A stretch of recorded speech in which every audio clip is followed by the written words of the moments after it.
Right. Now it's my turn. I'm Carol Mercurio, and I've known Merv Ward for, I think, the last 30 years. Long time. Long time. But anyway, I want to share some things about a friend of ours that was Jerry Bratton. Jerry Bratton was a wonderful friend of Merv's, and Merv was the best friend in the world to this guy. And God, help me. You're going to tell the shoe story? I'm going to tell the shoe story. Out the window? Out the window. I was there too. No, you were there earlier. You weren't there. Anyway, we were driving up I-5, and it was before they improved I-5 from about south of Tumwater up to Lacey, beyond Lacey. So here we are. We're driving along in the car, and there's Merv And Jerry. and Jerry. And we're sitting there, and we're smelling. And we're smelling. I was in the car too. Were you? No, Yes, I was. no, we went to your place the night before. I was there when he threw the Hey, damn I've shoe got out. the best memory here. Your memory sucks. No. You're 75, Merv. The way it really went is we were going up the freeway. Carol, Jerry, and I, we got just past the Lacey overpass. Jerry says, "Dog shit," he says. So he takes his shoe off, which he had stepped in dog shit with, and throws it out the window. I was in the car. We shake And it later, I am disposed to go back and find this shoe. Anyway, I just wanted to say what a great friend that Merv was. We've been great friends over the years, and he's brought a lot of joy to everybody's life here. Yeah. And you know, he's been a good friend. And Shar is one of my best friends, and we've had a lot of fun together. And you know what? Happy birthday, Merv. Thank you, Carol.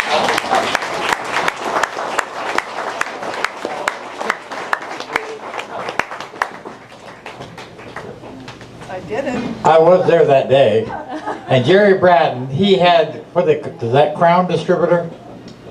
No, you mean where he was? Where he had his business.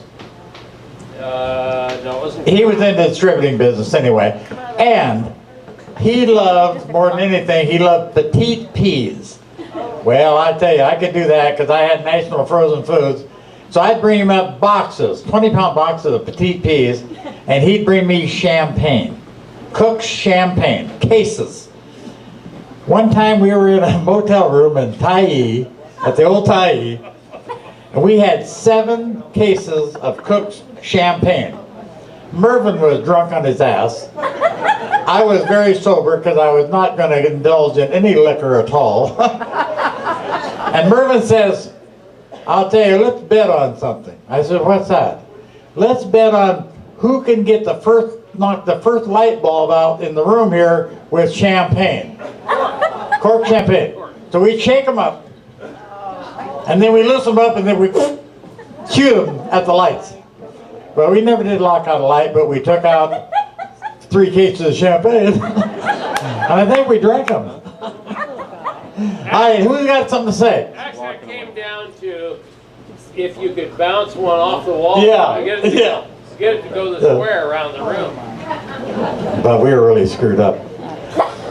No. Oh, you were really screwed up, Big Sperm. You were. You were. You know. So who's got something else to say? Anybody got something to say? All right, come on up here. Arnold, do you have the right shoes on the right feet? Harlan.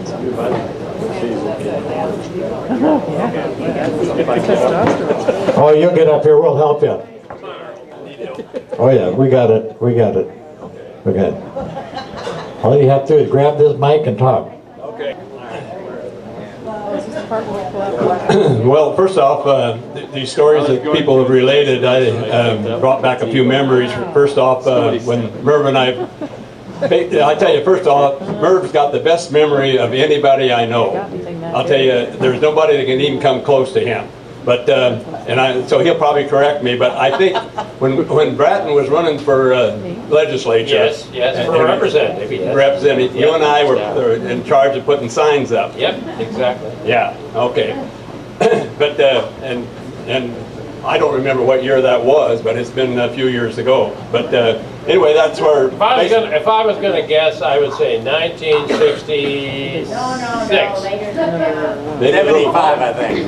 No, not 75. No, way. I know who I was married to, and I'm telling you. That's very obvious. Yeah.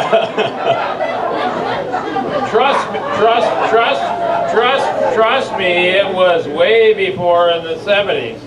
It was the late 60s. Dorothy. I trust you, Merv. Anyway, that's basically when I first really got to know Merv, because we had to go out and put these signs up together. And then we had to take them down. And take them down. And that's one thing we did do that a lot of people don't do, is after the campaign was over, there wasn't a Bratton sign anywhere that you would find, because we took them all down. And I'd like to relate a story that just recent. It involves a close fishing buddy of ours, and that's Rich. Shortly after Rich passed away, Mervin calls me and he says, well, let's go get some fish. So we go down. He'll correct me again about where we went, but anyway, we're fishing out there, and as Lee Reeves had said earlier about Rich and Merv, they kind of argue every now and then, and I can attest to that because I've been on a lot of fishing trips with him. But anyway, it just Merv and I were out fishing, and every now and then I have a tendency I don't do it correctly. And so anyway, I did something wrong, and I had just did it wrong, and all of a sudden all this come out of Merv. He said, "God damn it, Rich," he said, "you're not doing it right." You know, and Rich had been gone. Right. Yeah. So, but anyway, I don't have anything else other than the fact that you've been a great friend, buddy. Yeah.